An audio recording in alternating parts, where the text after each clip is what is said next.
Hey, so to hide and show elements, the first step we'll need to do is actually create a way for users to sign up so that you have signed in and signed out users. So if you haven't done that, if you come into this question mark here for lessons, there's one called creating a sign up flow. This overview video here will show you how to import a user authentication pattern and then hook it up so that it works with your application. That way you'll be able to test this hide show, because it's not the users themselves, all the functionality, all the pieces are built, they're all built in. But you actually, if you want it in your app, you have to put a form to sign up. You have to put an action, what happens when they sign up, all that stuff. So first step is do that if you haven't. If you have, or once you have, you'll have two ways to restrict content based on authentication, signed in or not. The first way is at a page level. This is very similar to like a membership site. Or like a membership, like member space or member stack or those kind of things, where you just say on a page, you just say, if they're signed in, show them this page. If they're not signed in, show them another page. So for example, this page here, home, it has a page route of /. This sign up has a page route of /sign up. So I go to URL page routes here and I see them listed. If I see this sign up page, there's an unauthenticated page setting and an authenticated page setting. And you can see right now, these are all set to the same page for all of them. So if I click in here, as for the sign up page, it's kind of a good example actually, because if you're unauthenticated, if you're not signed in, I want to show you sign up page when you go to /sign up. But if you are signed in, I don't want to take you to sign up. I might as well take you right to home. So the authenticated page, if you're authenticated and you go to /sign up, it'll take you right to home. And so you can use that as a way to restrict access, which is extra cool because it's happening on the server. So there's no way for people to ever see, if they're not authenticated, they're not going to see this homepage. I mean, the homepage is a bad example. You probably have that open anyway. But say you had like a members only page. That's called members only here.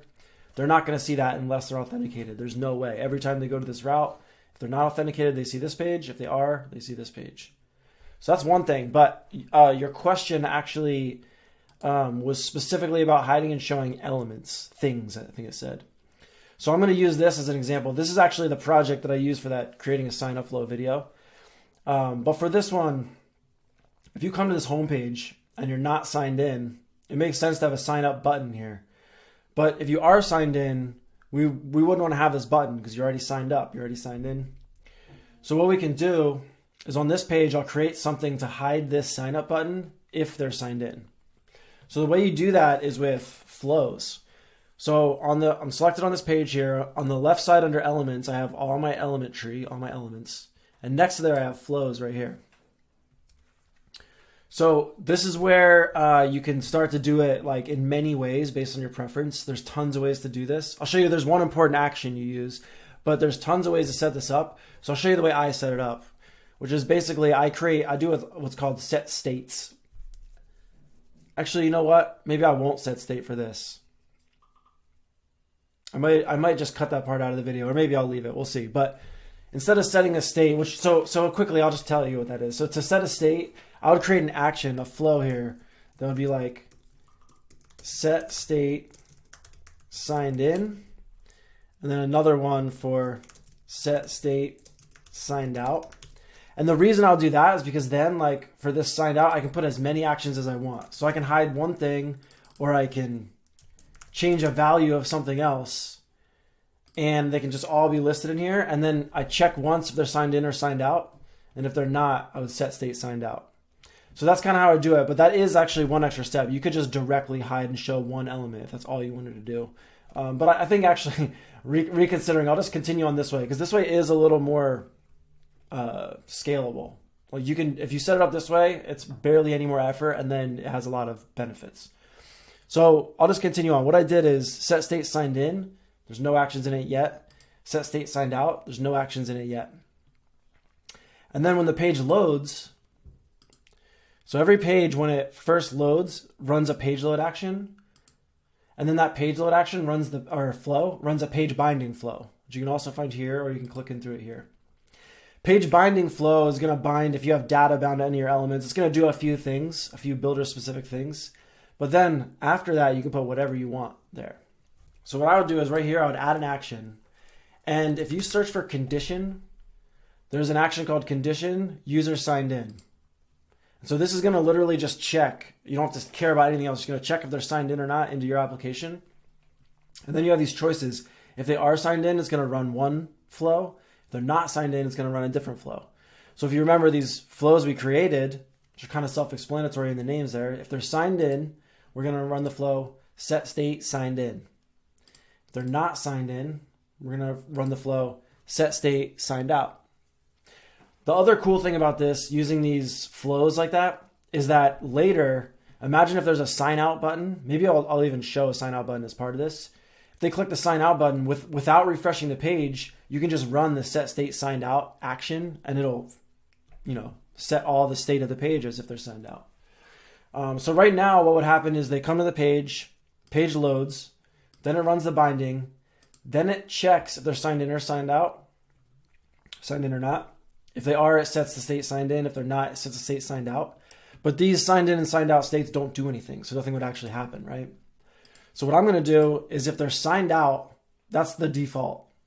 So this sign up button stays. So I'm just going to leave that blank for now. But really, you might want to do the reverse of whatever you do signed in. Like if you make a fully robust app, there's stuff you're going to want to put in the signed out state probably down the road. For the purpose of this little demo, all I need to do is come to the signed in state. Basically, if they're signed in, I'm going to hide that sign up button. So if I type the word hide in action, there's an action called element hide completely. And the opposite of that, just to show you, would be element show. So for now, I'll do hide. I'll add it. And all I need to do in this action, it's fairly simple, is I just select the element that I want to hide. And so this is my element tree, and I can come in here, and I believe this right here is that element. Yep, sign up link. So now, if they're signed in, it's going to run SetState signed in. And the first thing it's going to do is element hide the sign up button. And then what I was referring to on the other end is if they're signed out, just for good measure, you can show that button. And again, like there's so many ways to do this. So maybe you start it hidden and then show it if they're signed out. Or maybe you start it visible and then hide it if they're signed in. And then the other thing is maybe you don't use these quick element hide and element shows. Maybe you add a class that hides it with an animation. Or maybe you add a class that hides it with a scale or an opacity. There's all these different things. This element hide and element show, what they actually do behind the scenes is they add display none as a style. And then they add display inherit, whatever the display previously was, to show it. Anyway, this right now is done. This will work. So I think I know a user in here. So let me preview this. Oh, I'm already signed in. How do I sign out? So you know what? I didn't add a sign out button, but I'm going to do that because right now I can't even preview this because I'm signed in. So I hit that button. That was from when I made the demo last time. So what I'll do is I'll come into my elements. Oops. Come into my elements. And right next to the sign up button, I'm going to duplicate this. It's going to be a little weird because it's going to look like a button, but whatever. I'm going to go properties, change the display text to sign out. And there's an event on here that opens the sign up page. What I actually want is this sign out flow. Now I had made this sign out flow in the demo, but just to show you what it does is user sign out. There's an action you can run on success if they're successfully signed out. And there's an action you can run if they, for some reason, didn't get signed out. So in this case, we have the set state signed out. That's what I'm going to run on success. Set state signed out. So that will show the sign up button. Right now, it won't remove the sign out button, but we're going to do that now. So we'll add a hide. So you can add as many actions as you want in here. So in this case, we're showing sign up, and I might even label this just so I can read it easier. And then we're hiding sign out. On signed in, we do the opposite. We're hiding the sign up. And now we're going to show the sign out. And now the last thing is this sign out button. I'm going to go into the properties and I'm just going to add an inline style of display none, or in this case, I'll select this hidden. And if you're on the all props view under layout, first thing you see is display. That's where you can select none. So now it's not displayed at first. If they're signed in when it runs, it's going to hide the sign up, show the sign out. If you click the sign out, I think I need, I bound the action. So if you click the sign out, events, yep, sign out's bound. That will set the state signed out, which will now show the sign up and hide the sign out. So if I come back here, when I refresh, now it's going to do that page binding. So now we see the sign out button. If I click it, it's going to switch to sign up. So it just did that sign out action. But the reason I wanted to do that is because now, if I refresh, we're not signed in. And it's just going to show that sign up button like normal. So I'll go just to reiterate. I had a test user on here. Did I have a test user on here? There we go. So now if I sign in, you can see it reloaded the homepage and it already switched to sign out. So I'm already hiding and showing things based on being signed in and signed out.